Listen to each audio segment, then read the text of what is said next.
This Moin Moin is the most delicious momo you will see on the internet today. Hey lovelies, welcome back to my channel. Join me today as I make the most delicious, soft and fluffy Moin Moin for myself and the kid. Moin Moin is one of those meals I can never get tired of. It's filling, delicious and perfect for breakfast, lunch or even dinner.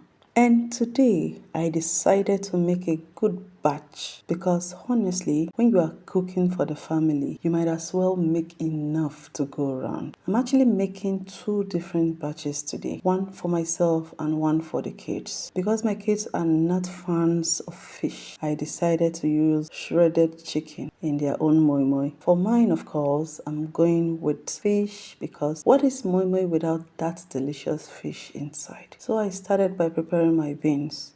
Then I added my ingredients and mixed everything together very well. I made sure everything was properly combined because I wanted every bite to be tasty and well seasoned. And somehow I didn't capture the part where I was mixing the children's own. Honestly, sometimes you are busy cooking and filming and you just realize later that you missed an important part.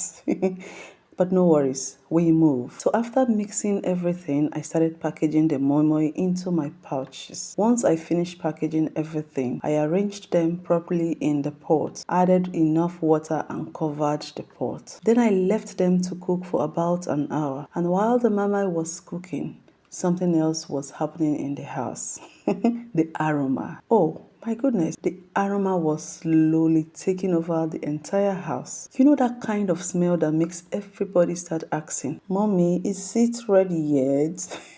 My kids could hardly wait. They were already hovering around the kitchen because the smell had announced that something delicious was cooking. After about an hour, I checked on them and thankfully, our moi moi was beautifully cooked. Just look at how soft, fluffy and well set it turned out. And there you have it, homemade moi moi made with love, with chicken for the kids and fish for mommy. My kids couldn't wait to dig in. So if you love moi moi as much as we do, please give this video a thumbs up, leave me a comment and don't forget to subscribe. Thank you so much for watching, my lovelies. Until I come your way next time, make sure to give Momo a try. Have a taste of this deliciousness. See you all in my next video. Bye lovely and remain blessed. Mwah.